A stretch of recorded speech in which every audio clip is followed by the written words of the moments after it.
कोल्हापुरामध्ये चक्काजाम आंदोलन करण्यात येत आहे। शक्तीपीठ महामार्गाच्या विरोधामध्ये लढा आणखी तीव्र करण्यासाठी शेतकऱ्यांनी कंबर कसली आहे।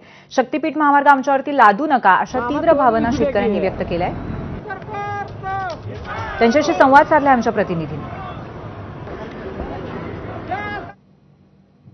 चौपट आणि दुप्पट अशा पद्धतीचा खेळ करून शेतकऱ्याच्या जमिनी हस्तगत करायच्या आहेत आणि काही धनादांडगे कॉन्ट्रॅक्टर धार्जिन कॉन्ट्रॅक्टरना पोचण्यासाठी मग उद्या खाणार काय, या रस्त्यावर काय आम्ही शेती करायची काय, हे रस्ते पिकवून आणि रस्त्यावरती काय मशागत करून आम्ही जनावर बाळगून आम्ही जगायचं कसं, याच्यासाठी सरकारने काय घेतलंय? आमच्या मुलाबाळांच्या शिक्षणासाठी आरोग्यासाठी जी व्यवस्थेची जी आज दयनीय अवस्था आहे याच्यासाठी सरकार काही करत नाही आणि आमच्यावर जर बळजबरी करत असेल तर सरकारला हा इशारा आहे की तुम्ही कितीही रेटला तरी आम्हीही कमी पडणार नाही आहे। फळाचा वापर करण्यासाठीच आज या मोर्चासाठी सर्वसाधारण शेतकरी ज्यांची जमीन या शक्तीपीठ महामार्गात जाणार आहे असे शेतकरी येत असताना त्यांनी अडवायचा प्रयत्न केलाय। साधारणतः 700 पोलीस बंदोबस्तासाठी तैनात केले। इथं कोण काही शेतकरी आहेत, अतिरेकी कोणीही नाही, तरी ही जर शक्ती त्यांनी अन्य करण्यासाठी वापरली तर निश्चितपणे त्याचा चांगला उपयोग शासनासाठी होऊ शकतोय। खरं तर शासनानं रस्ता करण्याचं धोरण म्हणजे सर्वसामान्य शेतकऱ्यांची लूट करण्याचा उद्देश आहे।